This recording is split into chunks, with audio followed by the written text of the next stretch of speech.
The Second World War was not only a clash of armies, but a struggle of minds, technologies, and ideas. Behind the thunder of guns and the advance of tanks, another war was being fought, a secret war of laboratories and workshops. Scientists, engineers, and intelligence specialists worked to create weapons that did not roar on the battlefield, but struck silently, in unexpected places, and in unexpected ways. Their inventions were designed not for open combat, but for deception, sabotage, and fear.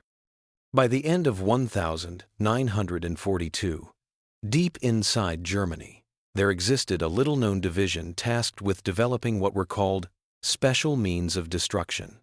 It operated in secrecy, guarded by military police, and its work was hidden even from most of the Wehrmacht's officers. The project united chemists, explosives experts, and mechanical engineers. Each new weapon was disguised as something harmless, everyday objects transformed into instruments of death.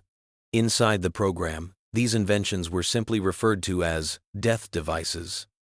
Among these experiments was one particularly unusual project known by its code name Schokolade. The goal was to create an explosive device disguised as an ordinary chocolate bar. At first glance, it looked identical to a civilian confectionery product, familiar wrapper, precise shape, even the smell of cocoa. But beneath the thin layer of sweet coating was a sheet of metal filled with high explosives and a small, timed detonator. The idea behind this creation was simple and sinister. Such disguised items could be smuggled into areas frequented by enemy officers, diplomatic guests, or supply depots. They could also be left behind in abandoned headquarters or captured warehouses. In a war where resources were stretched thin, such weapons were cheap, efficient, and terrifyingly effective. According to an internal report dated December 1942, the device was constructed around a narrow metal plate, just a few millimeters thick, hidden under a layer of real chocolate. When a person tried to break a piece from the bar, a spring-loaded mechanism beneath the surface would engage, triggering an explosive charge within seconds. The blast radius was small, no more than 2 meters, but powerful enough to kill anyone nearby, especially in enclosed spaces. The Schokolade project remained classified, but soon, samples were shipped to units specializing in sabotage and covert operations. At the time, Germany was actively preparing secret missions against Allied logistics routes and diplomatic centers. Plans included targeting British ports, warehouses, and even embassies. Meanwhile, across the Channel, British intelligence began intercepting fragments of concerning information. Reports mentioned new forms of disguised explosives, booby-trapped objects, and mysterious accidents in occupied Europe. Analysts, however, dismissed these warnings as unverified rumors. The idea that something as ordinary as a bar of chocolate could serve as a weapon seemed too absurd to take seriously. The first proof of this new weapon came by accident. In an abandoned house in occupied France, civilians discovered supplies left behind by retreating German forces. Among them were food crates and several chocolate bars wrapped in unusual paper. They looked perfectly normal, same color, same logo, but felt slightly heavier. When one man tried to break off a piece, the bar exploded. The house was partly destroyed, and several people were injured. Local authorities blamed hidden mines, unaware that the explosion had come from a single piece of confectionery. Weeks later, British intelligence received photographs from the scene. The blast pattern and debris raised immediate suspicion. Experts noticed the scorch marks on the table and the remains of packaging consistent with commercial chocolate, yet the detonation had occurred at hand level. Laboratory analysis confirmed traces of military-grade explosives used in German sabotage devices. The discovery caused alarm. Investigators compiled lists of similar incidents, many previously dismissed as random accidents. Gradually, a disturbing pattern emerged. Disguised explosives hidden in everyday items. Bottles of wine, cigarette packs, canned food, even books. And now, chocolate. By spring 1943, the British Counterintelligence Service issued an internal warning to military and government personnel.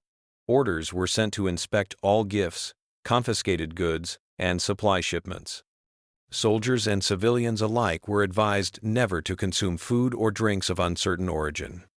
Despite these warnings, many intelligence officers still viewed the notion of explosive chocolate as an exaggeration or even wartime propaganda.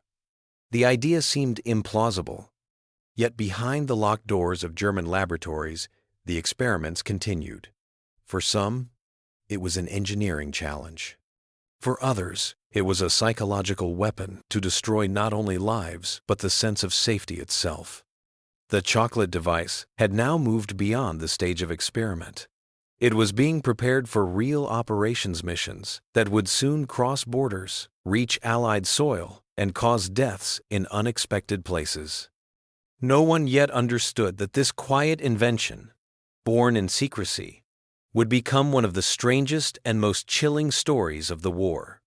Because during World War II, even a piece of chocolate could kill. By early 1943, the Chocolate project had left the laboratories and entered the field. Its creators had achieved what seemed impossible, a deadly device indistinguishable from an ordinary sweet. The first units were tested and approved by the German Sabotage Division, which specialized in covert operations behind enemy lines. Small batches of the weapon were shipped discreetly to agents and operatives across occupied Europe. The targets were carefully selected. Allied supply lines, diplomatic channels, and government facilities offered opportunities for infiltration. In theory, such devices could be introduced anywhere, inside care packages, seized shipments, or black market goods. Their appeal lay not in scale, but in surprise. Unlike conventional explosives, these weapons did not rely on quantity. Their strength was psychological to make people distrust what seemed safe. Reports from occupied territories began to reach British and American intelligence, though fragmented and uncertain. A cargo explosion in Belgium, a mysterious fire in a French customs warehouse, a fatal incident involving confiscated food in Norway, each seemed unrelated. But analysts noticed similarities: small blast radius, melted packaging, no visible trigger. Patterns emerged slowly, hidden beneath wartime chaos. In London, the Special Operations Executive Britain's secret organization for sabotage and counter-sabotage grew increasingly concerned. Experts believed the Germans were experimenting with household explosives. The discovery of booby-trapped coal, soap bars, and even canned goods confirmed this theory. When word of the chocolate device reached their offices, it was met with skepticism. Yet after the French explosion report, skepticism turned to alarm. By April 1943, several examples of disguised devices were intercepted on mainland Europe. British bomb disposal units examined them carefully, documenting every detail. Among the finds were false tins of fruit, exploding shaving brushes, and a single chocolate bar recovered almost intact from a burned-out train car. Inside it, engineers discovered a thin metal casing filled with PETN explosive, identical to the one described in earlier German reports. The existence of the exploding chocolate was no longer rumor, it was fact. The information was passed directly to MI5 and later to Churchill's security advisors. A memo circulated among senior officers described the device as a potentially lethal article made to resemble a bar of chocolate intended for assassination or sabotage. Attached to the memo were photographs showing the internal structure of the weapon. The danger was not only in its explosion, but in the ease with which it could reach a target. In the confusion of wartime logistics, shipments frequently crossed borders or changed hands. A single misplaced package could end up in an officer's mess or diplomatic office. For this reason, security protocols were tightened. Incoming mail, parcels, and even gift baskets were checked meticulously. Nothing was considered harmless anymore. While countermeasures were being implemented, attempts to deploy such devices continued. In the summer of 1943, intelligence sources suggested that German agents were preparing shipments disguised as luxury food for British officers stationed abroad.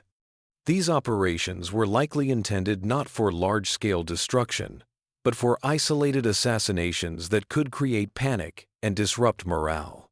Despite several planned deliveries, few succeeded. Increased vigilance, combined with improved Allied intelligence, prevented most of the sabotage.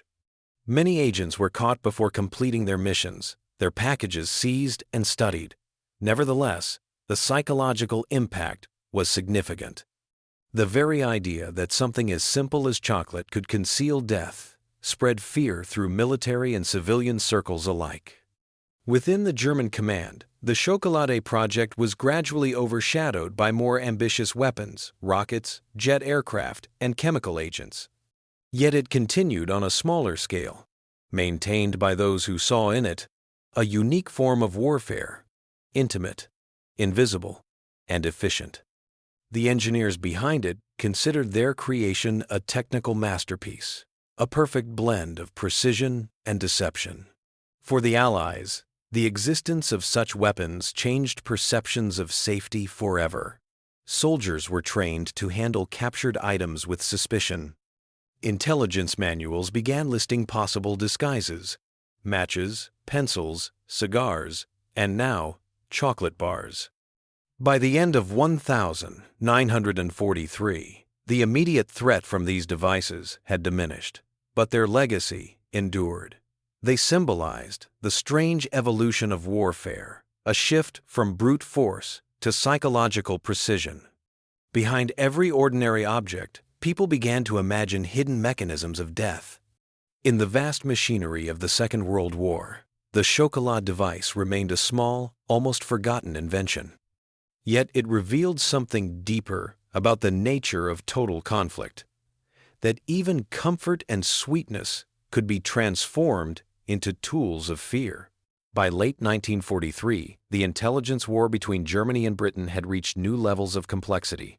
Both sides relied on coded transmissions, false leads, and psychological tactics to outwit each other.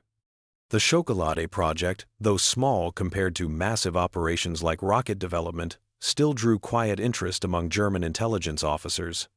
Its creators believed the device could serve a final, symbolic purpose, a blow not against armies, but against morale itself. According to later declassified reports, one shipment of disguised explosives was prepared for a special mission. The target was not a base or a ship, but an individual, a senior Allied political figure. The method was to deliver a luxury food parcel containing what appeared to be fine German-made goods recovered from occupied Europe: wine, cigars, and chocolate. Such gifts during wartime diplomacy were not uncommon. The plan relied on timing, subtlety, and coincidence. The parcel was assembled under strict secrecy. Each bar of chocolate contained a small explosive core concealed beneath a thin metal plate. The detonator was designed to trigger a few seconds after the bar was broken, a simple and deadly mechanism. Once packaged and wrapped in ordinary paper, the items looked entirely harmless. From a distance, even under inspection, they gave no hint of their real purpose. The courier responsible for transporting the parcel was caught in France, not through discovery of the device, but through routine inspection. Allied patrols had tightened their control of all shipments moving across occupied territories. The arrest appeared minor at first, but when British analysts examined the confiscated goods, they found anomalies in the chocolate bars, unusual weight distribution, and a faint metallic imprint beneath the wrapper. The discovery was made inside a secure bomb disposal facility near London. When technicians carefully removed the outer layer, they uncovered the inner casing, complete with trigger mechanism. One false move, one sudden jolt, and the device could have detonated. The realization spread quickly through intelligence circles. The parcel had been intended for assassination. Though the precise target was never confirmed, some post-war accounts suggested it may have been destined for a meeting place frequented by high-ranking officials, possibly even the British Prime Minister. The finding triggered an immediate security alert. MI5 issued new protocols for handling suspicious mail. Guards at government offices were trained to recognize small irregularities in weight or sound when handling packages. Newspapers, though not informed of the details, began publishing warnings about enemy tricks. The episode reinforced a growing belief that sabotage could occur anywhere, even in the comfort of a private home or office. In Germany, however, the results of the operation were never reported as failure. The communication chain was fragmented. Many agents operating abroad were already in hiding or dead. Within the intelligence apparatus, the Chocolat project quietly disappeared from official records. The laboratories that had produced the devices shifted to new assignments, focusing on compact explosives for industrial sabotage. The surviving engineers left almost no documentation, and by 1944, the project existed only as rumor and memory. Yet, the story of the captured parcel continued to circulate within Allied intelligence. It became a case study in deception and counterintelligence, proof that even small inventions could carry vast psychological power. At training sessions, officers were shown photographs of the chocolate bomb's interior, learning how to detect hidden devices. The image of sweetness turned lethal left a lasting mark on those who saw it. As the war dragged on, priorities changed. Larger battles consumed attention. The Allied advance through Italy, preparations for the Normandy invasion, and the growing devastation of Europe. But among the quieter offices of London's intelligence service, the Chocolat device remained a reminder of unseen threats, a symbol of how easily trust could be weaponized. In the end, the package that never reached its target achieved something different from what its makers intended. It did not kill a statesman or destroy a command center. Instead, it exposed the fragility of everyday safety. It showed that in modern war, danger could hide behind a smile, behind the comforting shape of a familiar object. And though the device itself vanished into archives, its legacy endured a silent warning from a time when even chocolate could become a weapon. When the war ended in 1945, much of Europe lay in ruins. Cities were reduced to rubble, industries destroyed, and archives lost or deliberately burned.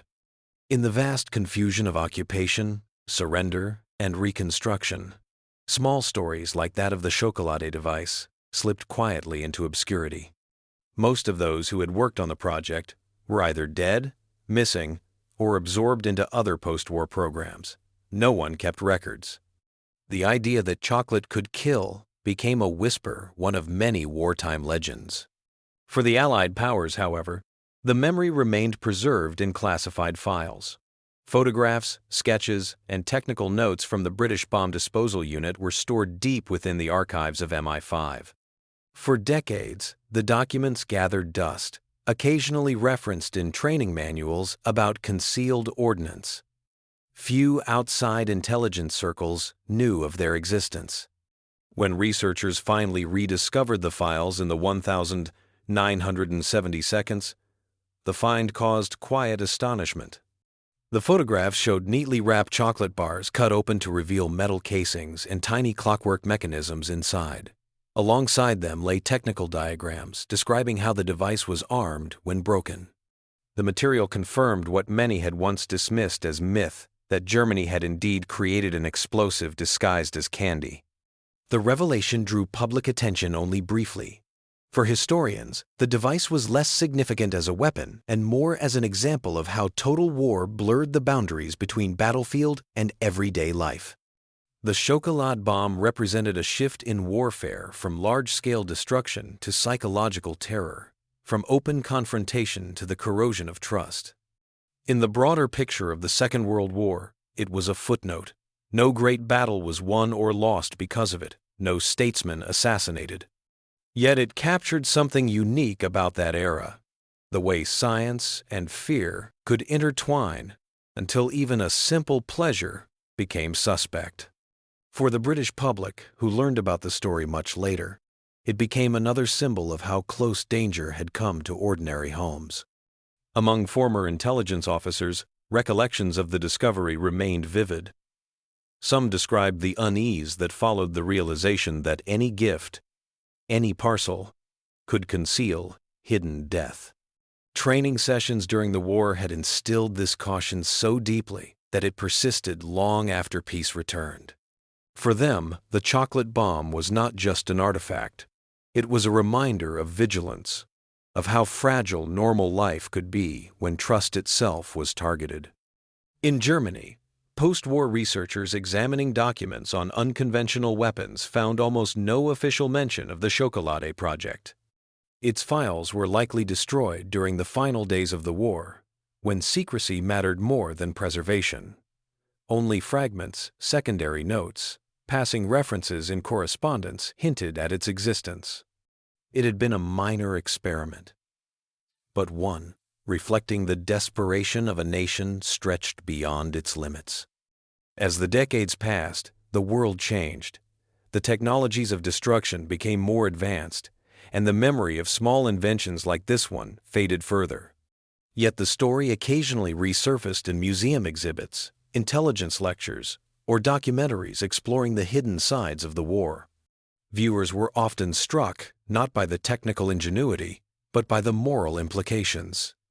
The transformation of something as comforting as chocolate into a weapon symbolized how total war reached into the most human of spaces. Today, surviving examples of the explosive chocolate exist only in a handful of museums and private collections. Behind glass, they look harmless aged wrappers, dull metal beneath, a relic of fear disguised as sweetness. Tourists often pause before them, trying to imagine the mindset of the people who created such things. Most simply shake their heads. In the end, the story of the Schokolade device stands not as a tale of success or failure, but as a reflection of how far human imagination can go when driven by conflict. It reveals a simple truth of wartime invention, that the boundary between genius and horror can be as thin as a bar of chocolate.